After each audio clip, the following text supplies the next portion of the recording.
100억을 가져와도 이 산은 절대 팔면 안 돼요. 소녀는 다급히 할머니에게 다가가 외쳤습니다. 돌아가신 할아버지가 목숨처럼 지키라 했던 산을 고작 3천만 원에 넘기는 계약이었어요. 양복 차림의 사내가 벌떡 일어섰습니다. 이게 뭐야? 누가 이 꼬마를 들여보낸 거야? 그러자 소녀는 더 큰 소리로 외쳤어요. 할머니, 그 산 10억을 준다고 해도, 아니, 100억을 준다고 해도 팔지 마세요. 잡목만 가득한 쓸모없는 돌산이라 불리던 뒷미산. 그런 산을 외지에서 온 사내가 현금 가방까지 들고 와서 사겠다고 달려든 겁니다. 대체 저 산에는 어떤 비밀이 숨겨져 있길래 소녀는 그렇게도 산을 팔지 말라고 외쳤던 걸까요? 봄날 인생을 찾아주신 여러분 감사합니다. 좋아요 한번 눌러주시고 오늘도 행복한 하루 되세요. 그럼 오늘의 사연 시작하겠습니다. 어느 깊은 산골, 이끼골이라 불리는 마을에는 사람보다 나무가 더 많았습니다. 안개가 산허리를 감싸 도는 이른 아침이면 새소리 말고는 아무것도 들리지 않는 세상이 잊어버린 듯한 곳이었죠. 그런 마을에 오늘따라 낯선 검은 차 한 대가 먼지를 일으키며 올라왔습니다. 박노순 할머니네 마당, 나무가 사가 한쪽이 기울어진 낡은 평상 위에 검은 가방 하나가 놓여 있었어요. 지퍼가 반쯤 열린 그 안에는 5만 원짜리 지폐가 벽돌처럼 빼곡하게 채워져 있었습니다. 현금 3천만 원. 이끼골 같은 시골 마을에서는 누구도 한 번에 본 적 없을 액수였죠. 가방을 펼쳐 보인 사내, 독고칠이라는 이름의 외지인이 팔짱을 낀 채 느긋하게 말했어요. 할머니, 솔직히 말씀드릴게요. 저 뒷미산 한번 올라가 봤는데 잡목에 돌뿌리만 가득하지 쓸만한 게 하나도 없더라고요. 나무도 못 빼고 세금만 축내는 기름때 낀 돌산이에요. 제가 선심 쓰는 겁니다, 어르신. 옆에 앉은 할머니의 조카인 조팔봉이 거들었습니다. 숙모, 나도 알아봤는데 요즘 산값이 이것보다 못해요. 이걸 놓치면 후회합니다. 임자 나타났을 때 얼른 팔아버리세요. 할머니의 주름진 손이 무릎 위에서 가만히 떨리고 있었습니다. 시선이 자꾸 방문 쪽으로 향했어요. 문틈 사이로 보이는 방 안에 코끝이 빨갛게 달아오른 손자 하늘이가 숙제를 하고 있었습니다. 발끝이 닳아 안감이 비치는 운동화, 어깨끈이 해진 가방. 서울에서 올 때 들고 온 것 그대로였죠. 그 모습을 볼 때마다 할머니 가슴에는 못 하나가 깊이 박히는 것 같았습니다. 이 아이에게 새 신발 한 켤레, 반듯한 가방 하나 사주지 못하는 자신이 한없이 작게 느껴졌어요. 남편이 세상을 떠난 뒤 산에서 캐온 나물과 약초를 팔아 겨우 끼니를 이어왔는데 12살 먹은 아이 하나가 보태지니 살림은 더 빠듯해진 것이었습니다. 할머니가 천천히 일어나 방으로 들어갔어요. 장롱 서랍 깊숙이 손을 넣어 꺼낸 것은 천보자기에 쌓인 낡은 인감도장이었습니다. 평상으로 돌아온 할머니 앞에 독고칠이 계약서를 밀어 넣었습니다. 토지 매매 계약서라는 글자가 선명했고 이미 독고칠의 서명은 끝나 있었죠. 붉은 인주가 담긴 작은 통이 도장 옆에 나란히 놓였습니다. 할머니의 떨리는 손이 인주 뚜껑을 열려던 바로 그 순간이었어요. 쾅! 방문이 벽에 부딪히는 소리가 마당 전체에 울렸습니다. 모든 시선이 그쪽으로 쏠렸고 문 앞에는 맨발의 소년 하늘이가 서 있었어요. 하늘이는 아무 말 없이 평상 위로 뛰어올랐습니다.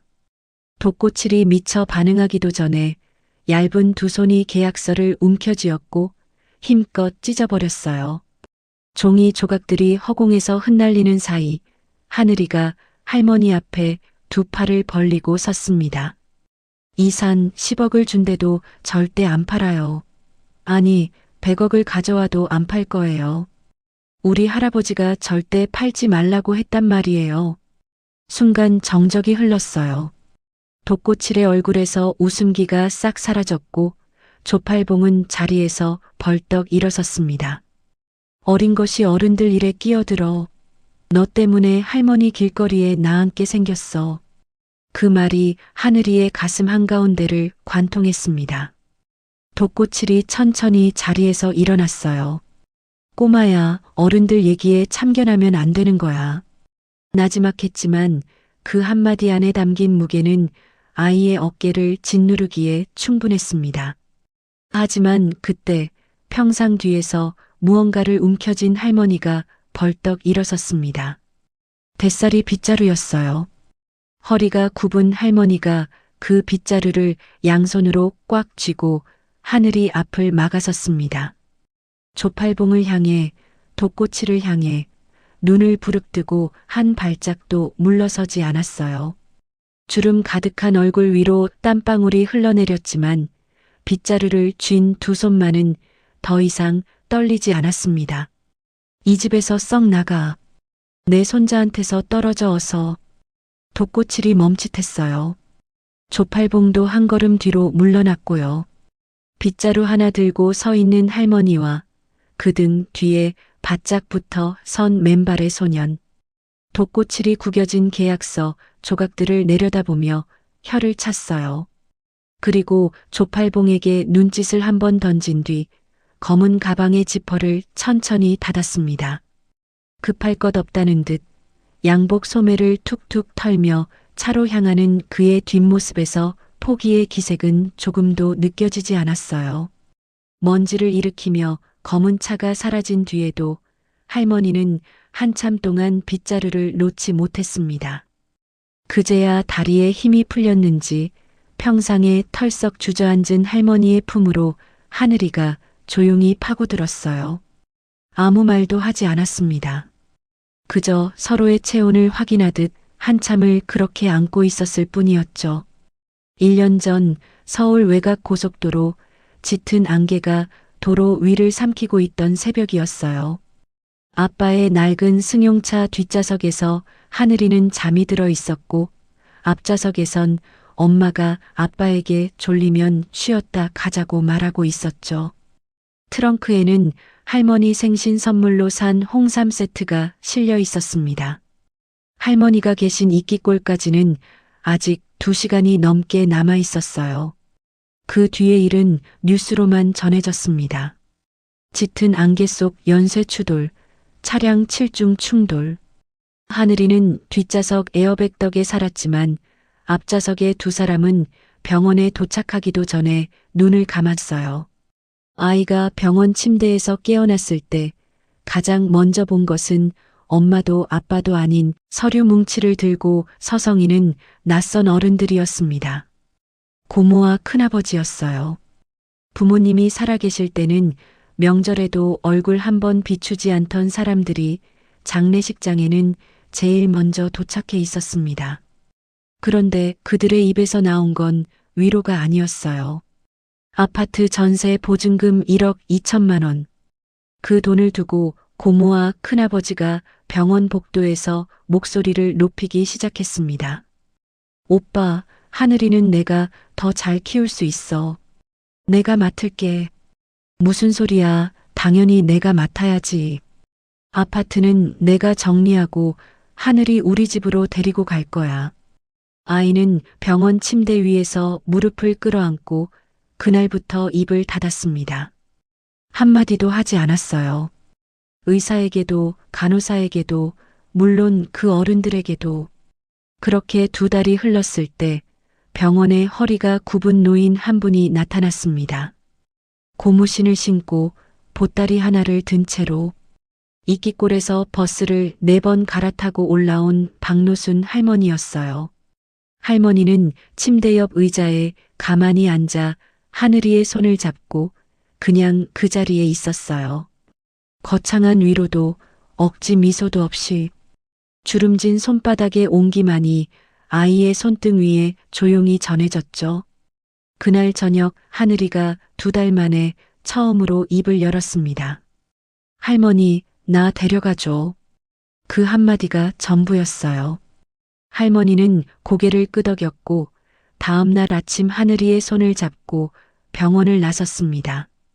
아파트 보증금이니 후견인이니 하는 문제가 뒤에 어떻게 정리됐는지 아이는 알지 못했어요.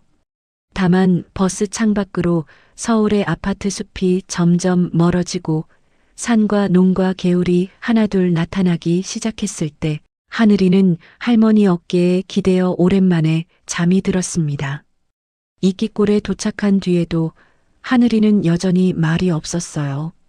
학교에서도 집에서도 필요한 말 외에는 입을 열지 않았고 밥도 서너 숟갈 뜨다 말고 수저를 내려놓기 일쑤였죠. 살이 빠지고 얼굴빛이 누렇게 떠가는 손자를 바라보며 할머니의 속은 하루하루 까맣게 타들어갔습니다. 그러던 어느 날 할머니가 산에서 내려오며 뭔가를 흙 묻은 보자기에 싸들고 왔어요. 흙을 씻어내자 드러난 건 손가락 굵기의 울퉁불퉁한 뿌리였습니다. 할머니는 그걸 정성스럽게 씻어 약탕기에 넣고 오래오래 달여 작은 사발에 담았어요. 하늘아, 이거 먹어봐라. 우리 산에서 나는 산도라지인데 그냥 도라지가 아니야. 하늘이가 고개를 저었지만 할머니는 물러서지 않았습니다. 사발을 두 손으로 감싸들고 손자 앞에 무릎을 꿇으며 말했어요. 이 산은 네 할아버지가 물려준 전부야. 네 할아버지가 살아계셨으면 직접 캐서 다려줬을 텐데 이 못난 할미가 대신하는 거니까. 이거 먹고 기운 좀 차려라. 응? 그 말에 하늘이의 눈시울이 붉어졌습니다. 뿌리를 달인 물은 쓰고 텁텁했지만 할머니가 건네는 손길에 담긴 마음만큼은 그 무엇보다 따뜻했어요. 아이는 눈물을 삼키며 사발을 비웠고 할머니는 그런 손자의 머리를 쓰다듬으며 연신 등을 토닥여 주었습니다. 그날 이후로 할머니는 매일 산에 올랐어요. 산에서 돌아올 때면 늘 같은 뿌리를 보자기에 싸들고 왔고 그걸 씻고 다리고 식혀서 손자에게 먹이는 일을 하루도 거르지 않았습니다. 그렇게 석 달쯤 지나자 하늘이의 얼굴에 혈색이 돌기 시작했고 서너 숟갈에 멈추던 밥그릇이 한 공기씩 비워지기 시작했습니다. 아이의 눈에 조금씩 생기가 돌아왔고 할머니에게 말을 거는 횟수도 하나둘 늘어갔어요. 할머니는 그 변화가 기뻐서 산에 오를 때 발걸음이 한결 더 가벼워졌답니다. 그러던 어느 날 학교에서 방학 숙제가 나왔습니다. 우리 고장의 식물 조사라는 과제였는데 식물 도감을 보며 주변에서 발견한 식물의 이름과 특징을 적어내야 했어요. 하늘이는 당연히 할머니가 매일 캐오는 그 뿌리부터 찾아보기로 했습니다. 할머니가 늘 도라지라고 불렀으니 도감의 도라지 항목을 펼쳤죠. 그런데 이상했습니다. 도감에 실린 도라지 뿌리는 하얗고 매끈했어요. 할머니가 씻어놓은 뿌리와는 생김새가 완전히 달랐습니다. 할머니의 것은 색이 훨씬 짙고 표면에 가는 주름이 촘촘하게 나 있었으며 가느다란 수염 뿌리가 사방으로 뻗어 있었어요. 크기도 형태도 질감도 아무리 봐도 같은 식물이 아니었습니다. 하늘이는 부엌으로 가서 채반 위에 놓인 뿌리를 들고 와 도감 옆에 나란히 놓아보았어요. 역시 달랐습니다. 페이지를 넘겨 비슷하게 생긴 식물을 찾아봤지만 딱 맞아떨어지는 건 없었죠. 스마트폰을 꺼내 이것저것 검색도 해봤지만 비슷해 보이는 건 있어도 확신이 서지 않았습니다. 도라지가 아니라면 이건 대체 뭘까? 할머니가 매일 새벽산에 올라 캐오는 이 정체 모를 뿌리. 도라지라기엔 너무 다르고 그냥 잡초뿌리라기엔 이걸 먹고 난 뒤 자신의 몸이 눈에 띄게 좋아진 게 설명이 되질 않았습니다. 그리고 며칠 뒤 이끼골에 검은 차 한 대가 먼지를 일으키며 올라왔습니다. 양복을 차려입은 낯선 사내가 아무 쓸모없는 뒷미산을 3천만 원에 사겠다며 현금 가방을 펼쳐 놓았을 때 하늘이의 머릿속에서 잠들어 있던 그 의문이 퍼뜩 깨어났어요. 잡목만 가득한 돌산이라면서 왜 저 많은 돈을 들고 이오지 마을까지 찾아온 거지? 이 산에 도대체 뭐가 있길래? 답은 아직 모르지만 한 가지만은 분명했어요. 저 사내들이 이 산을 탐내는 이유가 무엇이든 할아버지가 목숨처럼 지키라 했던 이 산을 고작 3천만 원에 넘길 수는 없다는 것. 12살 소년이 계약서를 찢어버린 건 그래서였습니다. 정체는 모르지만 이 산에 무언가 있다는 것. 그리고 저 사내들이 그걸 알고 있다는 것. 그 두 가지 확신만으로도 아이가 평상 위로 뛰어오르기엔 충분했던 거예요. 그렇다면 독고칠은 대체 어떻게 이 외진 산골 마을까지 흘러들어온 걸까요? 독고칠. 본명조차 진짜인지 알 수 없는 이 사내는 겉으로는 블랙진생이라는 이름의 약초 유통회사를 운영하고 있었습니다. 서울 외곽 허름한 창고를 사무실 삼아 전국의 산지에서 약초를 수매해 한약방과 건강식품 업체에 납품하는 중간 도매상. 명함에는 그렇게 적혀 있었어요. 하지만 그 명함 뒤에 숨겨진 실체는 차마 입에 담기 어려운 것이었습니다. 블랙 진생의 본업은 약초 유통이 아니었어요. 전국을 돌아다니며 희귀 약초를 몰래 캐내고 불법으로 거래하는 밀매 조직. 그것이 독고칠이 10년 넘게 키워온 사업의 진짜 얼굴이었습니다. 산삼, 천마, 백수호 같은 귀한 약재가 주 타깃이었고 한 것만 터지면 수억 원이 오가는 세계였죠. 독고칠은 원래 10만이 출신이었어요. 15살 때부터 아버지 손에 이끌려 산을 탔고 뿌리의 생김새만 보고도 수령을 가늠하는 눈을 가지고 있었습니다. 산세를 읽는 감각, 토질과 습도로 약초의 분포를 짐작하는 촉. 보통 10만이들이 평생에 걸쳐 갈고 닦는 능력을 이 산에는 타고난 것처럼 지니고 있었어요. 문제는 그 재능을 어디에 쓰느냐였죠. 정직하게 산을 타며 살 수도 있었을 텐데 이 산에는 일찌감치 다른 길을 택했습니다. 남의 산에 몰래 들어가 약초를 훔쳐내고 보호구역의 희귀식물을 뿌리째 뽑아 암시장에 넘기는 쪽이 훨씬 돈이 됐으니까요. 그런 사내에게 이끼꼬리의 뒷미산 이야기가 흘러들어온 건 조팔봉이라는 사람 때문이었습니다. 조팔봉. 박노순 할머니의 먼 친척뻘 되는 이 48살 사내는 이끼골에서 별다른 직업 없이 하루하루를 보내고 있었어요. 젊은 시절 서울에 올라가 이것저것 손대다 번번이 실패했고 결국 고향으로 돌아와 마을 사람들 품삯이나 받으며 근근히 살아가는 처지였죠. 그런데 이 사람에게는 도저히 고치지 못하는 병이 하나 있었습니다. 노름이었어요. 읍내 도박판에 발을 들인 게 5년 전이었는데 처음엔 소소한 화투판이었던 게 점점 판이 커졌습니다. 이길 때의 짜릿함을 잊지 못해 판돈이 불어났고 잃을 때마다 만회하겠다며 더 큰 돈을 걸었어요. 돌이킬 수 없는 수렁에 빠진 겁니다. 빚이 수천만 원을 넘어섰을 때 조팔봉의 목을 조이기 시작한 건 읍내 사채업자들이었어요. 독촉 전화가 하루에 수십 통씩 울렸고 한밤중에 낯선 사내들이 집 앞까지 찾아오기도 했습니다. 독고치를 만난 건 바로 그 무렵이었어요. 읍내 술집에서 술에 절어있던 조팔봉에게 독고칠이 다가왔습니다. 어떻게 알고 찾아왔는지, 이 사내는 조팔봉의 빚이 얼마인지, 누구에게 졌는지, 심지어 고향이 이끼골이라는 것까지 이미 알고 있었어요. 독고칠이 원한 건 단 하나, 이끼골 뒷미산에 대한 정보였습니다. 누구 소유인지, 산에 뭐가 있는지, 주인이 팔 의향이 있는지, 업계에 떠도는 소문을 추적하다 이끼골까지 왔다고 했어요. 강원도 깊은 산골에 사람 손을 타지 않은 약초 군락지가 있다는 10만이들 사이에 귀에서 귀로 전해지던 오래된 이야기. 조팔봉은 처음에는 입을 열지 않았습니다. 아무리 빚에 쪼들려도 자기 마을 사정을 외지인에게 팔아넘기는 건 꺼림칙했으니까요. 하지만 독고칠이 탁자 위에 올려놓은 것이 조팔봉의 입을 열게 했어요. 하얀 봉투 안에 들어있던 건 현금 500만 원. 그리고 한마디. 빚 갚고도 남을 만큼 챙겨줄게. 숙모산 정보만 넘기면 돼. 노름꾼의 눈이 흔들렸고 술잔을 비울 때쯤 입이 풀렸습니다.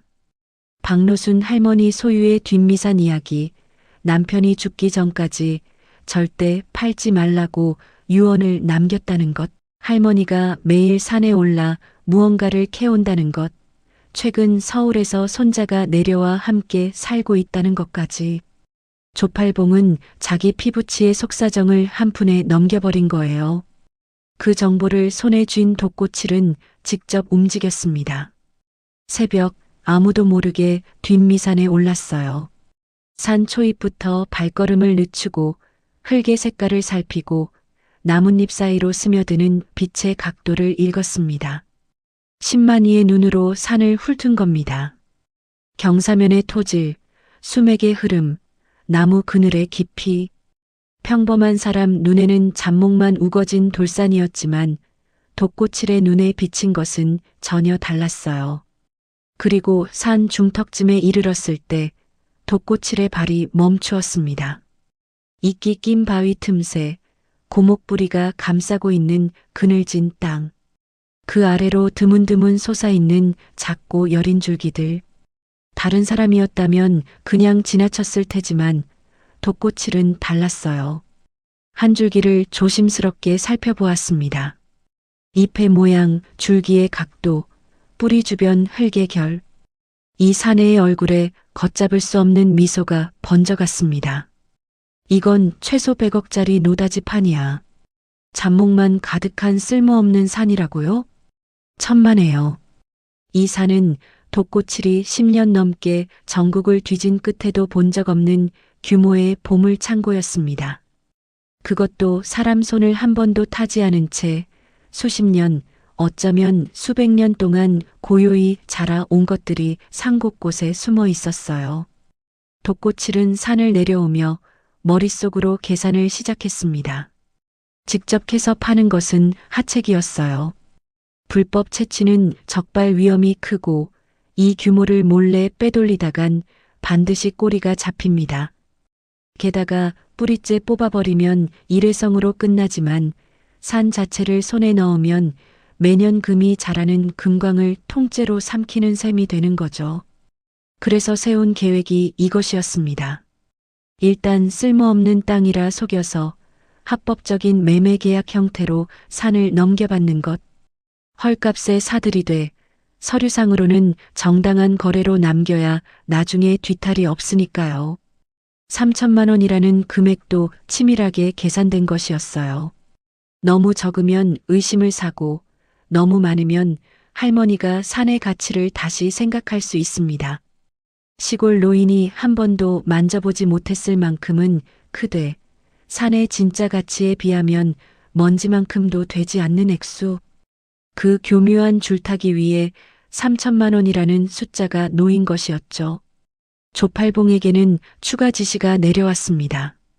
할머니 곁에 붙어서 산이 세금만 축낸다고 반복해서 귀에 넣을 것, 마을 사람들에게도 할머니가 쓸데없이 산을 붙잡고 있다는 분위기를 퍼뜨릴 것, 그리고 결정적인 순간에 옆에 앉아 거들어줄 것.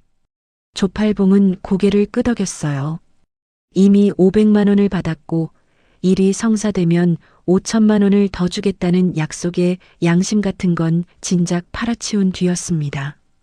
이렇게 해서 검은 차가 이끼꼴로 올라오게 된 겁니다. 낡은 평상 위에 3천만 원이 펼쳐지고 독고칠의 입에서 기름때 낀 돌산이라는 말이 흘러나오고 조팔봉이 옆에서 맞장구를 치던 그날. 모든 것이 처음부터 짜여진 각본이었어요. 다만 이 치밀한 사내가 계산에 넣지 못한 것이 딱 하나 있었습니다. 12살짜리 소년이 방문을 박차고 나와 계약서를 찢어버릴 줄은 꿈에도 몰랐던 거죠. 계획이 틀어진 독고칠은 이끼골을 떠나며 뒷좌석에서 조팔봉에게 전화를 걸었습니다. 팔봉 씨, 방법을 바꿔야겠어. 그 할머니 옆에서 좀 더 흔들어 봐. 전화가 끊어진 뒤 돛고칠은 창밖으로 스쳐 지나가는 이끼꼴의 산등성이를 바라보았습니다. 돛고칠이 떠나고 사흘째 되던 날부터 조팔봉은 매일같이 할머니네 마당에 얼굴을 들이밀기 시작했어요. 막걸리 한 병을 손에 들고 슬쩍 나타나서는 평상에 걸터 앉아 한숨부터 푹 내쉬는 겁니다. 그리고 술잔을 기울이는 척하면서 빙빙 돌려 말하죠. 숙모, 요즘 읍내 나가보니까 상가진 사람들 세금 때문에 난리도 아니더라고요. 작년보다 또 올랐다면서요? 할머니가 대꾸하지 않으면 한술 더 떴습니다. 숙모네 뒷미산 재산세가 얼마나 되는지 아세요? 하늘이 학용품 살 돈이면 세금이 나가는 거라니까요. 하늘이 중학교 올라가면 돈이 더 드는데 그때 가서 어쩌려고 그러세요? 하늘이 이름이 나올 때마다 할머니의 눈이 흔들렸어요. 조팔봉은 그걸 놓치지 않았습니다. 산의 가치를 깎아내리는 말은 이미 효과가 떨어졌으니 이번에는 손자의 미래를 걸고 들어온 거죠. 그날 저녁 밥상을 물린 뒤 할머니가 하늘이 옆에 슬며시 앉았어요. 한참을 망설이던 끝에 할머니가 조심스럽게 입을 열었어요. 하늘아, 조카 팔봉이가 그러는데 그 산 세금만 많이 나온단다. 할미가 잘 모르는 건데 요즘 상가진 게 별 도움이 안 된다고 하더라. 할머니의 눈 속에 불안이 일렁이고 있었습니다. 할머니, 팔봉이 아저씨 말 듣지 마요. 하늘이가 또박또박 말했어요. 그 사람 말 믿으면 안 돼요. 할아버지가 지키라고 한 산이잖아요. 절대 팔면 안 돼요, 할머니. 목소리에 힘을 주었지만 12살 아이의 말이 75 할머니의 현실적인 걱정을 이기기엔 역부족이었어요. 할머니는 하늘이의 머리를 쓰다듬으며 알았다. 알았어 하고 대답했지만 그 눈빛은 여전히 흐려져 있었습니다. 조팔봉이 매일 와서 불안의 씨앗을 심고 있는데 하늘이가 그때마다 곁에서 막아설 수는 없는 노릇이었어요. 그날 밤 하늘이는 잠을 이루지 못했습니다. 할머니가 흔들리고 있다는 게 무서웠어요. 돛고칠은 분명 다시 올 겁니다. 그때 할머니가 또 인감도장을 꺼내면 이번에는 자기가 계약서를 뜯는다 해도 소용이 없을지 모릅니다. 이불 위에서 뒤척이던 하늘이의 시선이 방 한쪽 구석에 멈추었어요.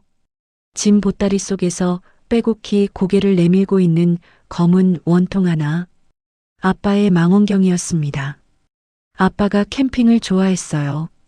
주말이면 가족을 데리고 산이나 바닷가로 나가 텐트를 치곤 했는데 밤이면 이 망원경으로 별을 보여주었습니다. 렌즈에 눈을 대면 맨눈으로는 보이지 않던 것들이 선명하게 다가오던 신기한 물건. 서울 짐을 정리할 때 이것만은 놓을 수 없어서 옷가지 사이에 끼워 가져온 거예요. 하늘이는 이불을 걷고 일어나 망원경을 꺼냈습니다. 렌즈 보호캡을 벗기고 방 창문을 조용히 열었습니다. 뒷미산의 검푸른 능선이 밤하늘 아래 누워 있었어요. 망원경을 눈에 갖다 대고 천천히 산등성이를 훑어나갔습니다. 나무 그림자, 바위의 윤곽, 능선을 타고 흐르는 안개의 자락. 고요했어요. 아무것도 보이지 않았습니다. 돌아가 누우려던 바로 그 순간 산 중턱 어딘가에서 아주 작은 빛이 깜빡였습니다. 하늘이가 다시 망원경을 들어 올렸어요. 초점을 맞추자 나뭇가지 사이로 흔들리는 불빛 두세 개가 포착되었어요. 손전등이었습니다. 한밤중에 뒷미산 속을 누군가가 움직이고 있었어요. 불빛은 한 곳에 머물다 천천히 이동하기를 반복했는데 마치 무언가를 찾거나 확인하며 산을 오르는 것처럼 보였습니다. 이끼골에서 한밤중에 산에 오를 사람은 없었어요.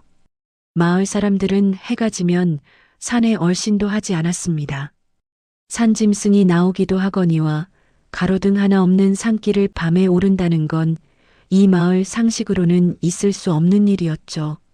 저건 마을 사람이 아니다. 하늘이의 손이 떨리기 시작했어요. 망원경을 내려놓지 못한 채 불빛의 움직임을 눈으로 쫓았습니다. 불빛은 산 중턱을 가로지르며 한참을 머물다 어느 순간 하나둘 꺼져갔어요. 잠이 올 리 없었습니다. 하늘이는 창가에 앉아 동이 트기까지 산을 지켜보았어요. 불빛은 다시 나타나지 않았지만 아이의 머릿속은 쉬지 않고 돌아가고 있었습니다. 독고칠이 산을 사려 했던 이유, 도라지가 아니었던 뿌리, 그리고 한밤중에 산을 오르는 정체 모를 불빛, 따로 떨어져 있던 조각들이 어렴풋하게나마 하나의 그림을 향해 모여들고 있었어요.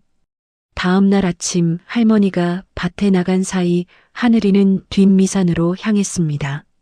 낮에 올라가 보면 밤의 불빛이 어디쯤이었는지 짐작할 수 있을 거라 생각했어요.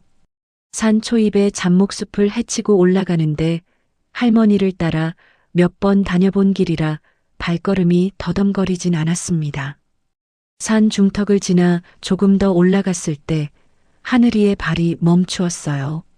커다란 참나무 한 그루의 줄기 사이로 낡은 나무 판자가 살짝 보였던 겁니다. 가까이 다가가 올려다보니 굵은 가지 여러 개가 교차하는 곳에 작은 구조물이 얹혀 있었어요. 나무 위에 지어진 오두막이었습니다. 판자들이 이끼에 덮여 있었고 못 대신 밧줄로 묶은 자리가 여럿 보였어요. 사다리 대신 나무 줄기에 홈을 파서 발을 디딜 수 있게 해놓았는데 오래전에 만들어진 것임은 분명했지만 구조 자체는 아직 튼튼해 보였습니다. 할아버지가 만든 거구나. 하늘이는 직감적으로 알았어요. 할머니가 예전에 들려준 적이 있었습니다.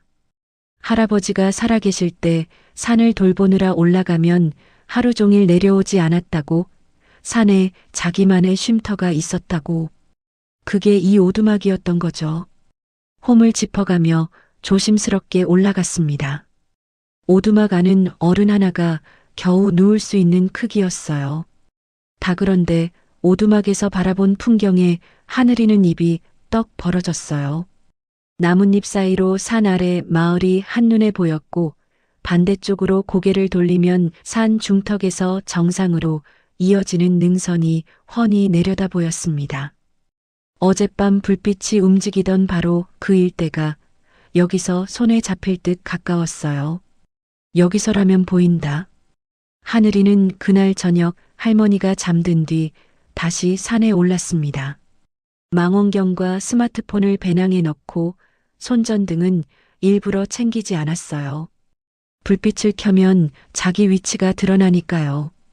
달빛의 의지에 나무 홈을 짚으며 오두막에 올라 자리를 잡았습니다. 그리고 기다렸어요. 밤은 길었습니다.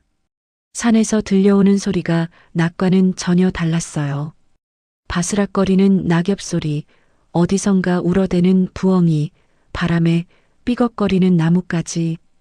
혼자라는 사실이 어둠 속에서 2배로 커지는 것 같았습니다. 하지만 하늘이는 내려가지 않았습니다. 자정이 넘었을 무렵이었어요. 산 아래쪽에서 희미한 불빛이 하나, 둘 나타났습니다. 하늘이가 망원경을 들어 올렸어요. 손전등을 낮게 비추며 산길을 오르는 사람들의 실루엣이 렌즈 안에 잡혔습니다. 2명, 아니 3명. 소리를 죽이며 발을 옮기는 움직임이 분명 산책이나 등산이 아니었어요. 무언가를 찾고 있었습니다. 한 곳에 멈춰서서 땅을 비추고 고개를 맞대고 수군거리다 다시 이동하는 것이 반복되었죠. 하늘이는 숨을 죽였습니다. 망원경을 쥔 손이 떨렸지만 눈을 떼지 않았어요. 멀어서 또렷하진 않았지만 체격과 움직임이 낮에 마당에서 보았던 그 양복 사내와 겹쳐 보였어요. 독고칠, 그자가 밤마다 이 산에 올라오고 있었던 겁니다. 손이 떨려 망원경의 초점이 흔들렸어요. 하늘이가 두 손으로 꽉 잡고 다시 들여다보았을 때 불빛은 이미 나무 사이로 사라지고 있었습니다. 그 뒤로 하늘이는 매일 밤 오두막에 올랐습니다. 할머니가 잠든 뒤 몰래 빠져나가 새벽녘에 돌아오는 생활이 닷새째 이어지고 있었어요. 오두막에서 관찰한 결과 독고칠 일당의 야간 산행은 이틀에 한 번꼴로 반복되었습니다. 매번 같은 시간대에 올라와 산 중턱 일대를 돌아다니다 새벽 전에 빠져나가는 패턴이었어요. 그리고 하늘이가 주시하고 있던 건 산뿐만이 아니었어요. 조팔봉이었습니다. 조팔봉은 여전히 매일 할머니네에 들렀고 갈 때마다 같은 말을 흘렸어요. 세금이 오른다. 산은 짐이다. 하늘이 학비 걱정은 어떻게 할 거냐. 그런데 어느 날부터인가 조팔봉의 태도가 미묘하게 달라졌습니다. 불안하게 다리를 떨거나 틈만 나면 핸드폰을 확인하거나 할머니와 이야기하는 도중에도 시선이 자꾸 마당 밖으로 향하는 거예요. 뭔가에 쫓기는 사람 특유의 조급함이 온몸에 배어 있었습니다. 그러던 어느 저녁이었어요. 할머니네 마당에서 돌아가는 조팔봉의 뒤를 하늘이가 먼발치에서 따라갔습니다. 마을 안쪽 개울 건너편 조팔봉의 낡은 집 앞에 이르렀을 때 하늘이는 대문 뒤 담벼락에 몸을 붙이고 멈추었어요. 마당에 불이 켜져 있었습니다. 평상 위에 소주병 여러 개가 놓여 있었고 누군가 먼저 와서 앉아 있었어요. 어둠 속에서도 단번에 알아볼 수 있었습니다. 양복 상의를 벗어 평상 옆에 걸쳐놓고 소매를 걷어붙인 채 소주잔을 기울이고 있는 사내. 독고칠이었어요. 하늘이의 심장이 내려앉았습니다. 마을 사람들 눈에 띄지 않게 조팔봉의 집을 아지트 삼아 숨어 있었던 겁니다. 조팔봉이 마당으로 들어서자 독고칠이 빈 잔을 내밀며 소주를 따라 주었어요. 두 사내가 마주 앉아 잔을 부딪히는 모습이 담 너머로 어렴풋이 보였습니다. 목소리가 웅웅거렸지만 거리가 있어 또렷이 들리지는 않았어요. 그때 하늘이의 시선이 조팔봉 집의 툇마루에 닿았습니다. 평상은 마당 한가운데 있었지만 툇마루는 그 바로 뒤에 붙어 있었어요. 그리고 툇마루 아래에는 사람 하나가 엎드려 들어갈 수 있을 만한 틈이 있었습니다. 마당 쪽에서는 보이지 않는 사각지대. 집 뒤편 울타리 사이에 벌어진 틈으로 돌아가면 들키지 않고 툇마루 밑까지 기어 들어갈 수 있을 것 같았어요. 미친 짓이라는 걸 알고 있었습니다. 들키면 끝이에요. 하지만 하늘이는 이를 악물고 몸을 낮추었습니다. 집 뒤편으로 돌아갔어요. 울타리에 벌어진 판자 사이로 몸을 밀어넣었고 흙바닥에 배를 대고 엎드린 채 팔꿈치로 기어갔습니다. 툇마루 밑에 도달한 하늘이는 숨을 가다듬고 몸을 최대한 작게 웅크렸습니다. 머리 위에서 두 사내의 목소리가 내려왔어요. 평상에서 불과 두세 걸음 거리. 한 손으로 주머니 속 스마트폰을 꺼내 화면이 빛나지 않도록 옷자락으로 가린 채 녹음 버튼을 눌렀어요. 조팔봉의 목소리가 먼저 들려왔습니다. 형님, 근데 내일 진짜 되는 겁니까?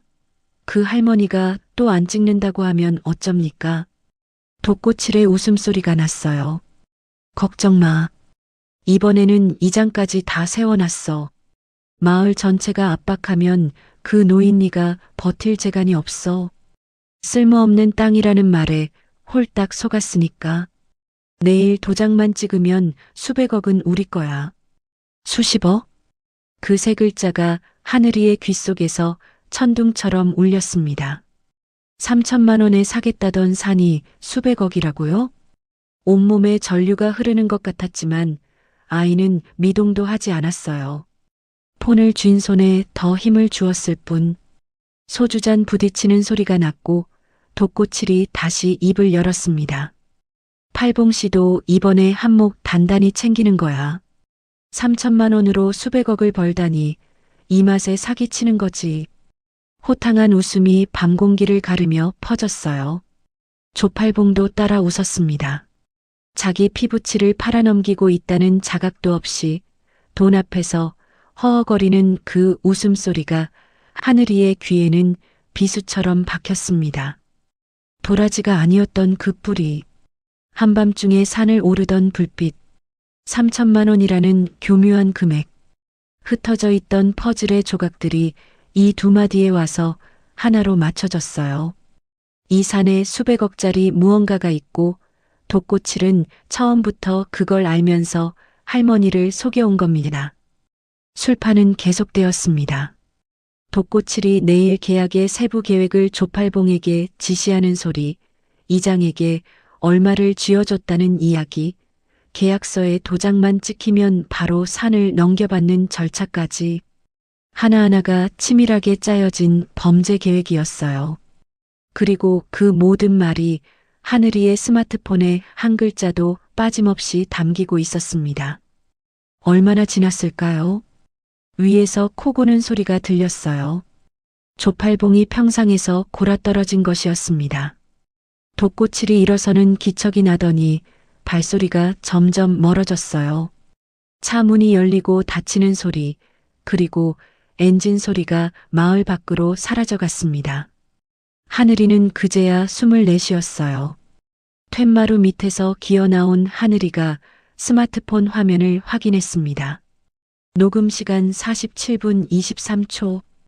빨간 점이 아직 깜빡이고 있었어요. 다음 날 아침은 유난히 일찍 찾아왔습니다.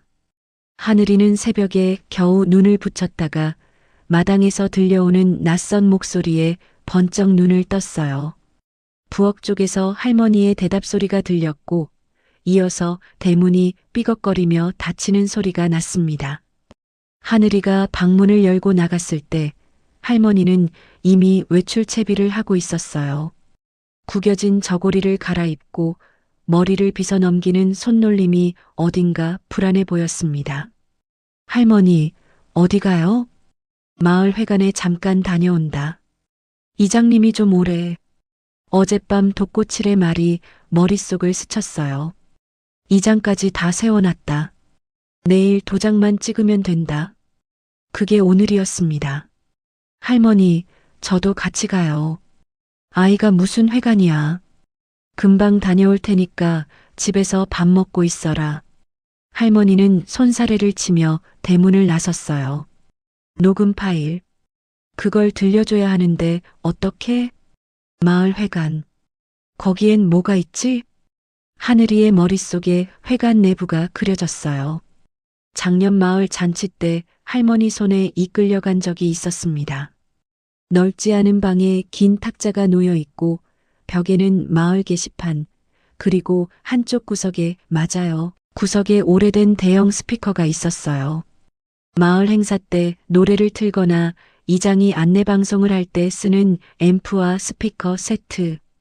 거기에 폰을 연결하면 회관 전체에 울릴 수 있습니다. 문제는 연결 방식이었어요. 하늘이는 서둘러 방으로 돌아가 배낭을 뒤졌습니다. 이어폰, 충전기, 그리고 아빠가 쓰던 AUX 케이블 하나. 캠핑 갈 때 차량 스피커에 음악을 연결하려고 항상 가지고 다니던 것을 짐 속에 함께 넣어왔었어요. 케이블을 손에 쥔 하늘이가 숨을 한번 크게 내쉬었습니다. 된다. 할 수 있어. 그런데 그때 대문이 벌컥 열리더니 조팔봉이 성큼 들어왔습니다. 하늘아, 할머니가 회관에서 기다린다. 니도 와라. 조팔봉의 눈이 평소와 달랐어요. 초조한 빛이 감돌았지만 입가에는 억지로 만든 웃음이 걸려 있었습니다. 하늘이를 데려오라는 지시를 받은 게 분명했어요. 아이가 또 난입해서 계약서를 찢어버리는 일을 막으려면 차라리 눈앞에 두고 통제하는 게 낫다고 판단한 거겠죠. 하늘이가 고개를 끄덕였어요. 아무렇지도 않은 척 운동화를 신고 마당으로 나갔습니다. 배낭은 두고 갔지만 주머니 속 스마트폰과 AUX 케이블은 이미 챙겨 넣은 뒤였어요. 마을 회관까지는 걸어서 10분 거리였습니다. 조팔봉이 앞장서고 하늘이가 뒤따라 걸었어요. 조팔봉은 연신 뒤를 돌아보며 아이가 딴 데로 새지 않는지 확인했습니다. 하늘이는 고개를 숙이고 묵묵히 걸었어요. 좁은 회관 안에는 마을 사람 15명 남짓이 빼곡히 앉아 있었어요.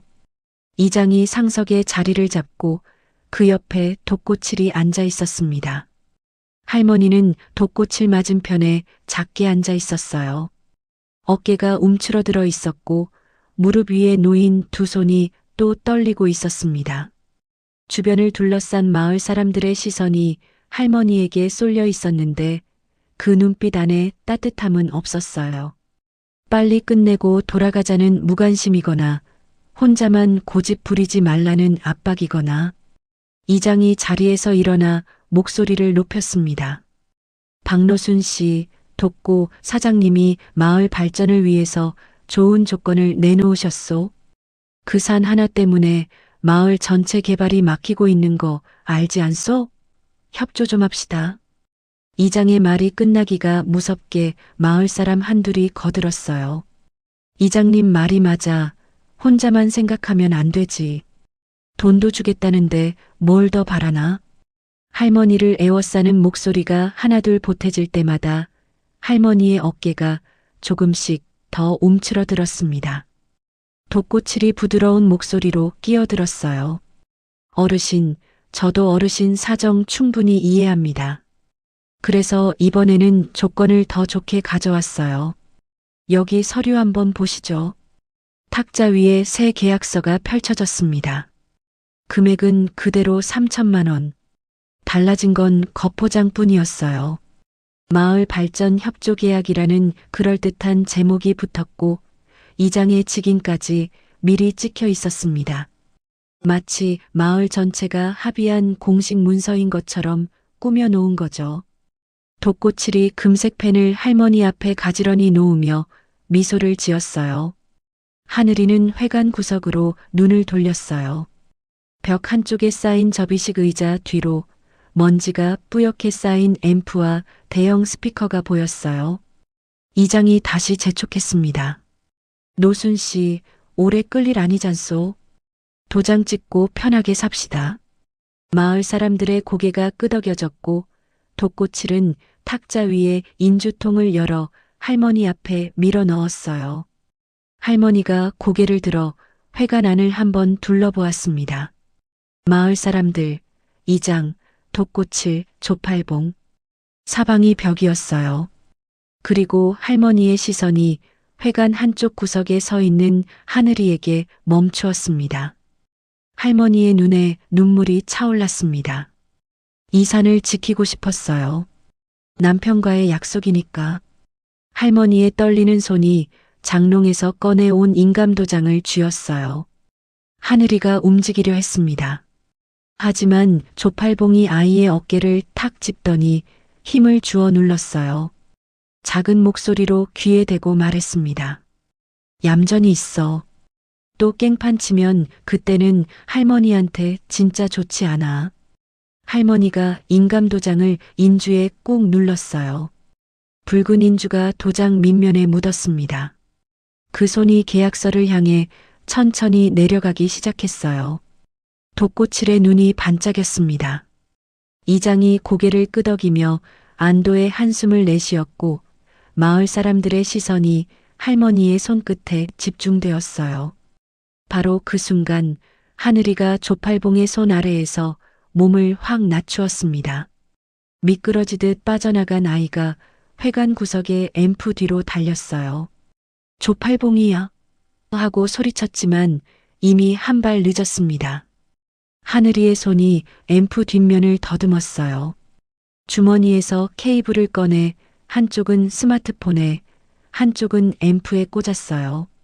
전원 스위치를 올리자 스피커에서 웅 하는 소리가 회관을 울렸습니다. 모든 사람의 시선이 하늘이에게로 돌아갔어요. 할머니의 손이 계약서 위에서 멈추었습니다. 도장이 종이에 닿기 직전이었어요. 정말 1cm도 남지 않은 거리였습니다. 그리고 하늘이가 외쳤어요. 안 돼요. 그 소리에 회관이 조용해졌어요.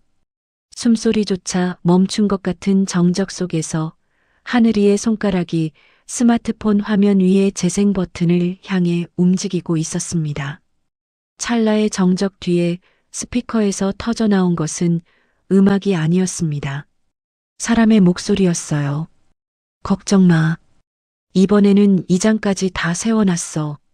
마을 전체가 압박하면 그 노인네가 버틸 재간이 없어.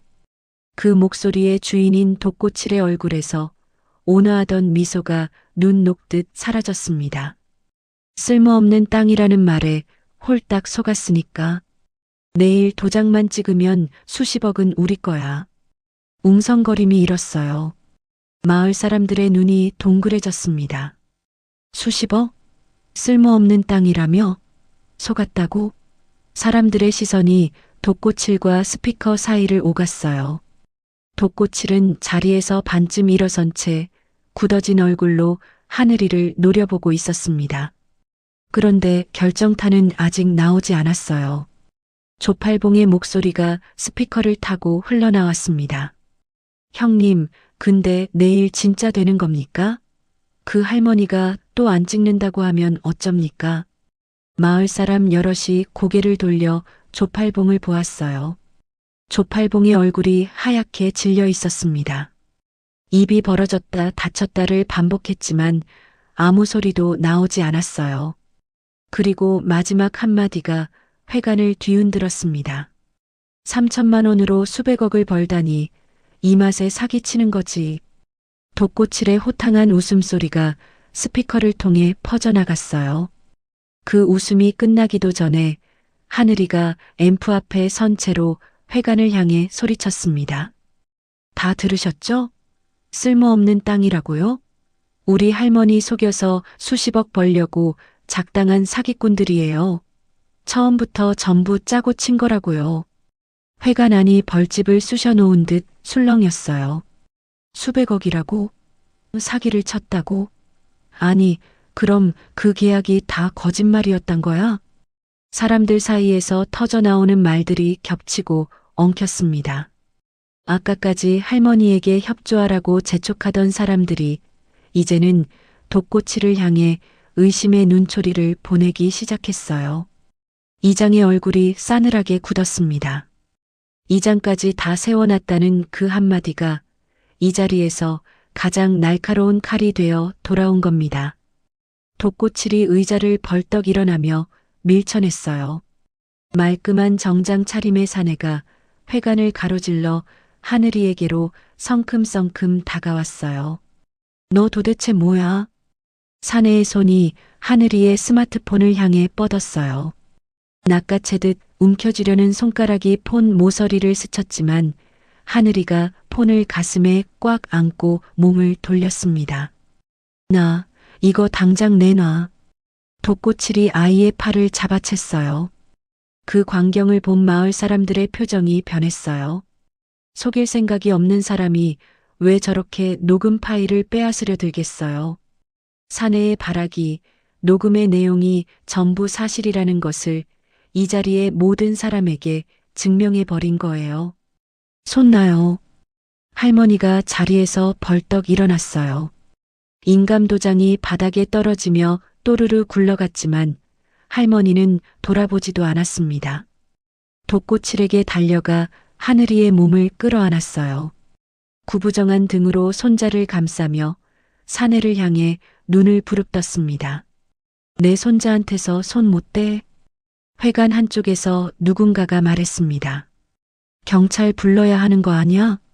그 한마디에 독고칠이 멈칫했어요.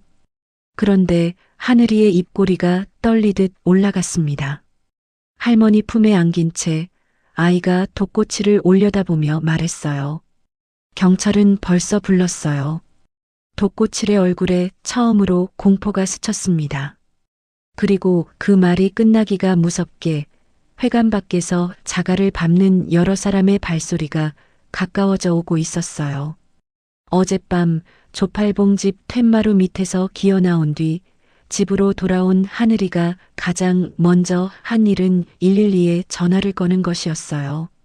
떨리는 목소리로 그러나 또박또박하게 상황을 설명했습니다. 우리 할머니 산을 사기로 빼앗으려는 사람들이 있고 내일 마을 회관에서 강제로 계약서에 도장을 찍게 할 거라고. 녹음 파일이 있다고. 접수를 받은 경찰은 반신반의했지만 하늘이가 녹음 파일의 일부를 전화기에 대고 들려주자 태도가 달라졌어요. 내일 오전 회관 근처에서 대기하겠다는 답이 돌아왔습니다. 12살 아이가 밤새 세운 작전은 두 갈래였던 겁니다. 하나는 스피커로 마을 사람들에게 진실을 들려주는 것. 다른 하나는 경찰이 현장을 직접 목격하게 하는 것. 녹음 파일만으로는 어른들이 무시할 수 있지만 경찰이 현장에서 돛고칠의 반응을 보면 이야기가 달라지니까요. 그리고 모든 것은 아이의 계산대로 흘러갔습니다. 형사가 돛고칠 앞에 섰어요. 돛고칠 씨 맞습니까? 돛고칠이 대답하지 않았습니다. 입술을 굳게 다문 채 형사를 노려보기만 했어요. 형사가 무전기로 뭔가를 확인하더니 돛고칠을 다시 보았어요. 돛고칠, 본명 김태섭. 3년 전 국립공원 내 희귀 약초 불법 채취 및 밀매 혐의로 지명 수배 중인 인물이 맞습니다. 현재 전국에 수배 공문이 돌아가 있는 상태예요. 회관 안이 술렁였어요. 지명 수배라는 단어가 사람들 사이를 파문처럼 번져나갔습니다. 형사가 이어서 말했습니다. 천연기념물급 약초를 조직적으로 채취해 암시장에 유통한 혐의입니다. 불법 채취, 밀매, 자연환경 훼손, 사문서 위조까지 걸려 있어요. 도주한 지 2년 넘었는데 여기 계셨군요. 돛고칠, 아니 김태섭의 얼굴이 돌처럼 굳었습니다. 그 모습을 보고 있던 조팔봉의 얼굴이 하얘졌습니다. 몸을 낮추며 뒷문 쪽으로 슬금슬금 움직이기 시작했어요. 등을 구부리고 숨을 죽이고 한 걸음 한 걸음. 뒷문 손잡이에 손이 닿았습니다. 살짝 돌리자 문이 열렸어요. 빠져나갈 수 있다고 생각한 순간이었죠. 문 밖에 마을 청년 셋이 팔짱을 끼고 서 있었습니다. 어디 가시나 팔봉이 아저씨. 회관 밖에서 상황을 지켜보던 청년들이 조팔봉이 뒷문으로 빠질 걸 이미 예상하고 막아선 거였습니다. 비켜. 나는 아무 상관없는 사람이야. 조팔봉이 악을 썼지만 아무도 비켜주지 않았습니다. 상관없는 사람이 왜 녹음에 목소리가 나와요? 안에서 다 들었어요, 아저씨. 도망칠 곳이 없다는 걸 깨달은 사내의 다리가 흔들거렸고 청년들이 양쪽 팔을 잡아 회관 안으로 다시 데려왔어요. 형사가 조팔봉의 어깨에 손을 얹었습니다. 조팔봉 씨, 당신도 사기 공모 혐의로 함께 가셔야겠습니다. 회관 안 사람들 사이에서 한숨 같은 탄식이 새어나왔습니다. 저 사내가 매일 숙모네 마당에 걸터앉아 세금 타령을 하며 할머니를 흔들었던 거예요. 돛고칠과 조팔봉이 나란히 밖으로 끌려나갔습니다. 회관 앞마당에서 두 사내가 차에 실리는 광경을 마을 사람들이 문 앞에 서서 지켜보았어요. 바닥에 구르던 인감도장을 할머니가 주워들었습니다. 잘했다, 우리 하늘이. 잘했어. 회관 창문으로 오후 햇살이 비스듬히 쏟아져 들어왔습니다. 먼지 속에 반짝이는 빗줄기 아래 할머니와 손자가 한참을 그렇게 안고 서 있었어요. 돛고칠이 체포된 뒤 이끼꼴은 한동안 술렁였습니다. 돛고칠, 아니 본명 김태섭의 블랙 진생 조직이 전국 국립공원과 보호림에서 희귀 약초를 밀매해 온 전모가 하나씩 드러났습니다. 전국의 산을 돌며 천연기념물급 약재를 뿌리째 뽑아 암시장에 넘겨온 행적이 수십 건이었어요. 그런데 수사 과정에서 경찰의 눈길을 끈 것이 하나 있었습니다. 독고칠이 이끼골 뒷미산을 두고 남긴 진술이었어요. 그 산에 있는 것들의 가치를 알면 경찰도 놀랄 겁니다. 수사관이 그 말을 보고서에 올렸고 보고서는 상부로, 상부에서 다시 관련 기관으로 전달되었습니다. 희귀 약용자원이 자생하는 미등록 산지가 있다는 정보가 국가약용자원 연구소 소장 이재훈 박사의 책상 위에 도착한 건 그로부터 열흘 뒤의 일이었어요. 이 박사는 보고서를 읽고 즉시 움직였습니다. 약용자원 분야에서 30년을 보낸 학자였는데 보고서에 적힌 독고칠의 진술과 이끼골 뒷미산의 위치, 해발고도, 지형 정보를 대조해 본 순간 의자에서 벌떡 일어났다고 해요. 그리고 연구소 조사팀에게 장비를 챙기라는 지시를 내린 그날 오후 헬기 한 대가 이끼골을 향해 출발한 것이 그 다음 날 아침이었습니다. 헬기 소리가 이끼골에 울려 퍼진 날 마을 사람들은 전부 밖으로 뛰쳐나왔어요. 이 산골에 헬기가 내려앉는 건 마을 역사상 처음 있는 일이었습니다. 마을 회관 앞 공터에 먼지를 일으키며 착륙한 헬기에서 내린 이 박사는 흰 머리에 등산복 차림이었어요. 그 뒤를 따라 장비 가방을 든 연구원 4명이 줄지어 내렸습니다.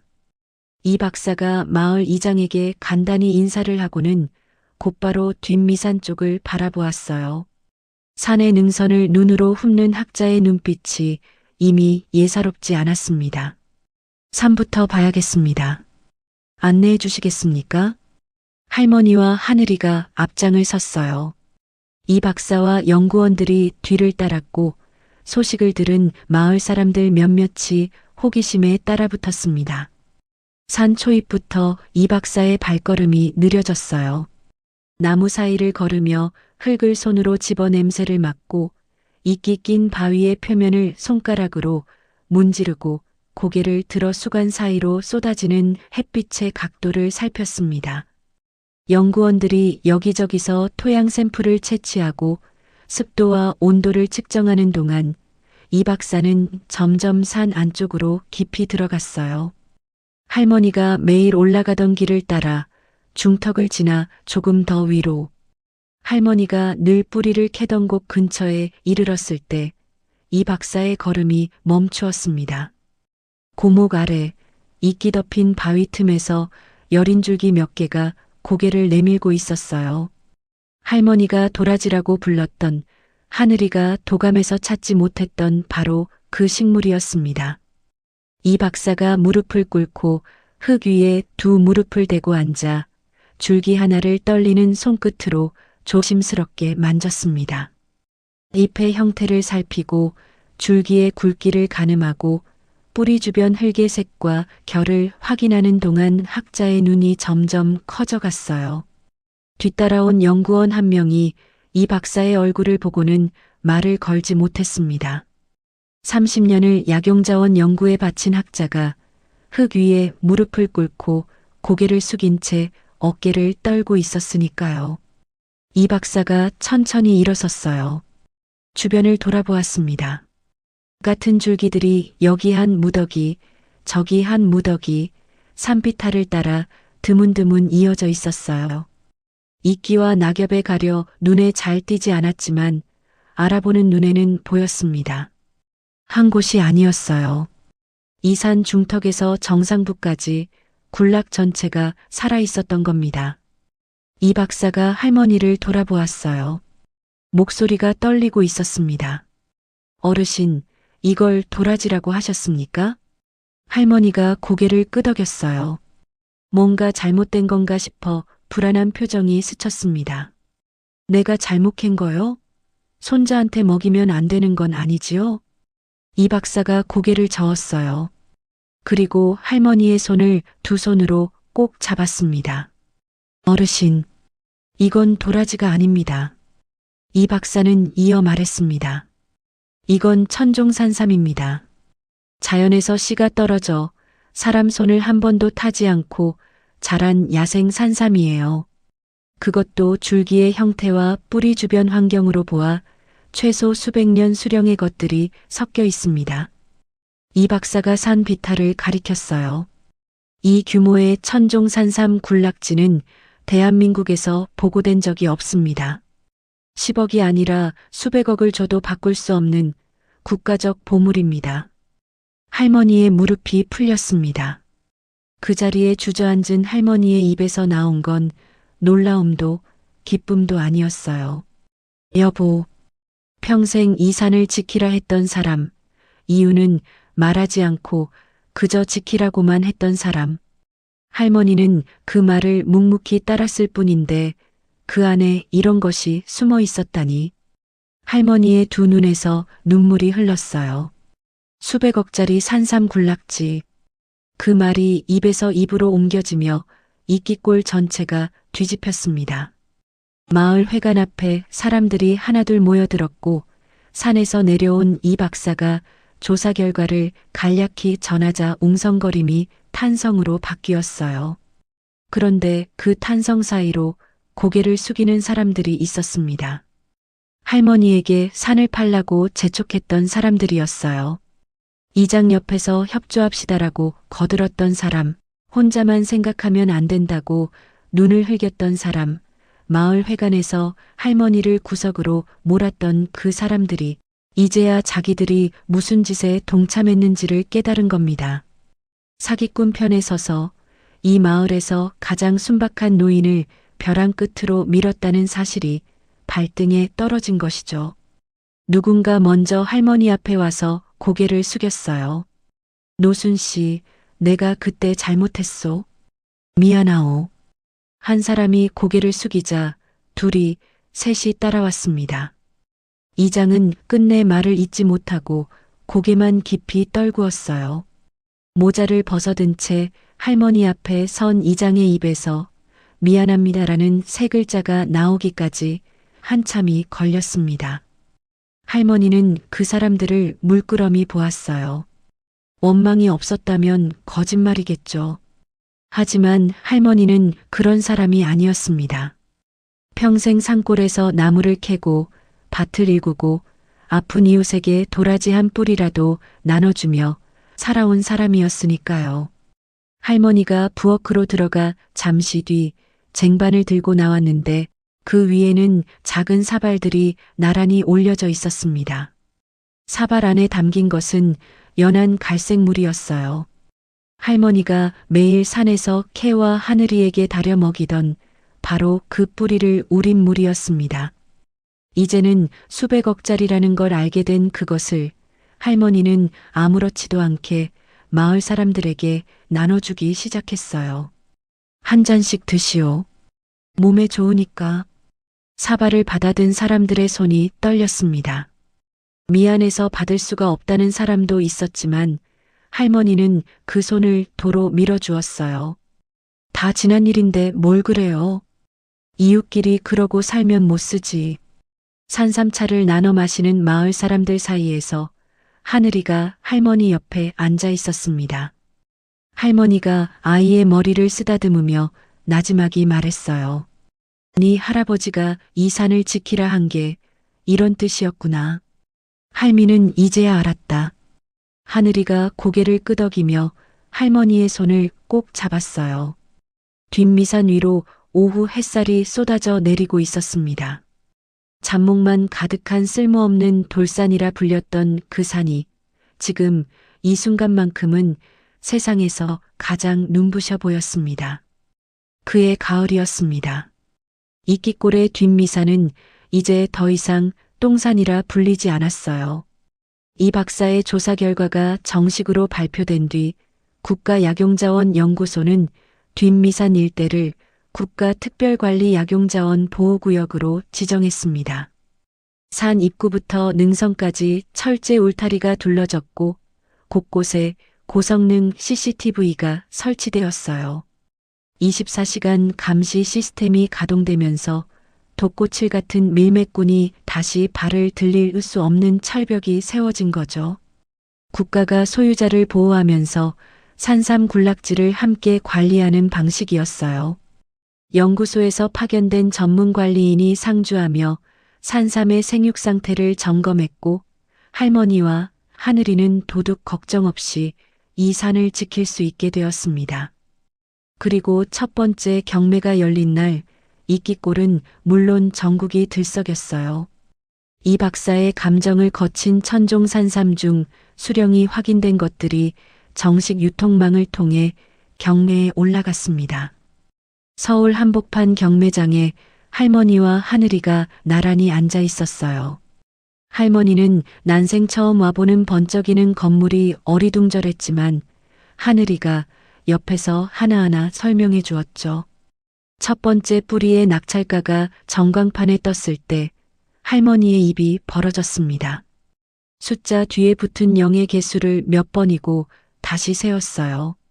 두 번째, 세 번째 뿌리가 이어서 낙찰될 때마다 금액은 올라갔고 경매가 끝난 뒤 할머니의 통장에 찍힌 숫자는 평생 나무를 캐고 밭을 일궈도 만져보지 못했을 금액이었습니다.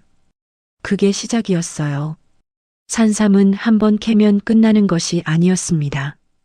연구소의 관리 아래 군락지는 해마다 새로운 뿌리를 틔웠고 수령이 차오른 것들을 선별해 경매에 내놓을 때마다 할머니와 하늘이의 통장은 불어났어요. 산삼 한 뿌리에 수천만 원, 수령이 깊은 것은 수억 원. 뒷미사는 한 번 파고 끝나는 광산이 아니라 매년 금이 자라나는 천연 금광이 된 셈이었습니다. 이듬해 봄 평생 몸빼바지에 고무신만 신던 박노순 할머니가 우아한 연보라색 개량 한복을 차려입고 마을길을 걸어왔습니다. 은빛 머리를 단정하게 올려 비녀를 꽂고 발에는 고무신 대신 가죽 구두를 신고 있었어요. 굽은 허리는 여전했지만 걸음걸이에 당당함이 실려 있었습니다. 뒤따라 걷는 하늘이도 말끔한 새 옷에 깨끗한 운동화를 신고 있었고 어깨에 맨 가방은 더 이상 해진 것이 아니었어요. 할머니가 마을 회관 앞에 섰습니다. 미리 연락을 받은 마을 사람들이 모여 있었어요. 오늘 내가 한턱 크게 쏠 테니까 다들 배 비워 놓으셨지요? 그날 저녁 마을 회관 앞마당에 푸짐하게 한 상이 차려졌어요. 읍내에서 소를 한 마리 잡아와 갈비를 굽고 해산물에 전에 떡에 과일까지. 이끼골에서 이런 잔치상이 벌어진 건 사람들 기억에도 없는 일이었습니다. 할머니가 상석에 앉아 사람들에게 연신 많이 드시오, 많이 드시오 하며 손을 내저었고 마을 사람들은 갈비를 뜯으며 연방 고개를 숙였어요. 노순 씨가 이끼골에 큰 손이 됐어, 큰 손. 누군가 감탄 섞인 소리를 냈고 사람들 사이에서 웃음이 번져나갔습니다. 할머니도 따라 웃었어요. 그 웃음에 원망은 없었습니다. 이 마을이, 이 사람들이 할머니에게는 여전히 이웃이었으니까요. 하늘이의 삶도 달라졌습니다. 읍내가 아닌 도시의 좋은 학교에 편입할 수 있었지만 하늘이는 고개를 저었어요. 이끼골을 떠나지 않겠다고 했습니다. 대신 원하는 책은 다 살 수 있게 되었고 온라인으로 받을 수 있는 최고의 교육 프로그램을 갖추었어요. 방 한쪽에 작은 책상과 컴퓨터가 놓였고 벽에는 식물학 도감과 약용자원 관련 서적이 줄지어 꽂혔습니다. 부모님이 살아계셨다면 해주셨을 것들을 이 산이 대신 해주고 있는 것이었어요. 그리고 하늘이에게는 새로운 이름이 하나 더 붙었습니다. 이끼골의 최연소 산주. 할머니가 하늘이의 이름을 산의 공동 소유자로 올린 거예요. 이 박사가 증인으로 서고 마을 이장이 확인 서명을 했습니다. 서류에 이름을 올리는 자리에서 할머니가 하늘이의 손을 잡고 말했어요. 네 할아버지가 나한테 맡겼고 나는 이제 너한테 맡긴다. 이 산을 지켜라 하늘아. 하늘이가 고개를 끄덕였습니다. 할아버지에게서 할머니에게로, 할머니에게서 하늘이에게로. 독고칠 사건이 마무리되고 1년이 지났을 무렵 조팔봉이 형기를 마치고 풀려났습니다. 독고칠에 비하면 죄가 가벼워 형량이 짧았던 거예요. 감옥에서 나온 조팔봉은 갈 곳이 없었습니다. 노름빚은 여전히 남아 있었고 마을에서 그를 반겨줄 사람은 아무도 없었어요. 정가자의 자기 피부치를 팔아넘긴 배신자의 사기꾼의 앞잡이 이끼골에서 조팔봉이라는 이름은 이제 욕과 같은 것이 되어 있었습니다. 그래도 조팔봉은 할머니네로 왔어요. 마당에 들어서며 숙모하고 불렀는데 예전에 막걸리를 들고 평상에 걸터앉던 때와는 사람 자체가 달라져 있었어요. 어깨가 축 처져 있었고 눈을 제대로 마주치지 못했습니다. 할머니가 마루에서 내려다보았어요. 조팔봉이 고개를 숙인 채 말했습니다. 숙모, 나가 잘못했소. 제발 한 번만 봐주시오. 갈 데가 없소. 할머니의 표정이 변하지 않았습니다. 입술을 꾹 다문 채 마당에 선 조팔봉을 한참 내려다보았어요. 할머니가 마을 사람들의 사과는 받아들이고 산삼차까지 내어줄 수 있었던 건 그 사람들이 속아서 그랬기 때문이에요. 독고칠의 거짓말에 넘어가 할머니를 압박한 것이지 처음부터 아기를 품고 덤빈 건 아니었으니까요. 하지만 조팔봉은 달랐습니다. 이 사내는 돈을 받고 자기 피부치의 속사정을 팔았어요. 할머니의 약점을 알려주고 매일 찾아와 불안을 심었고 마을 회관에서는 하늘이의 어깨를 눌러 꼼짝 못하게 했습니다. 속은 게 아니라 알면서 한 거예요. 자기 노름빚을 갚으려고 숙모의 전 재산을 사기꾼에게 넘기려 했던 겁니다. 할머니가 마루에서 일어섰어요. 천천히 신발을 신고 마당으로 한 걸음 내려왔습니다. 조팔봉이 고개를 더 숙였어요. 할머니가 뭔가 따뜻한 말을 해줄 거라 기대했을지도 모릅니다. 예전에 숙모였다면 그랬겠죠. 한숨을 쉬며 에이 이 사람아 하며 밥이라도 한술 퍼줬을 거예요. 그러나 할머니는 아무 말 하지 않았습니다. 조팔봉의 얼굴을 한번 보았고 그것이 마지막이었어요. 돌아서서 집 안으로 들어갔습니다. 그리고 문을 닫았어요. 덜컹 하는 소리가 마당에 울렸습니다. 빗장 거는 소리가 그 뒤를 이었어요. 조팔봉은 닫힌 문 앞에 한참을 서 있었어요. 돌아서야 한다는 걸 알면서도 발이 떨어지지 않았겠죠. 하지만 문은 다시 열리지 않았고 결국 이 사내는 고개를 떨군 채 마당을 빠져나갔습니다. 그리고 가을이 깊어진 어느 오후 할머니와 하늘이는 뒷미산 정상에 올라 있었습니다. 정상 바로 아래 양지바른 언덕에 봉분 2개가 나란히 있었어요. 하늘이의 아빠와 엄마가 잠들어 있는 곳이었습니다.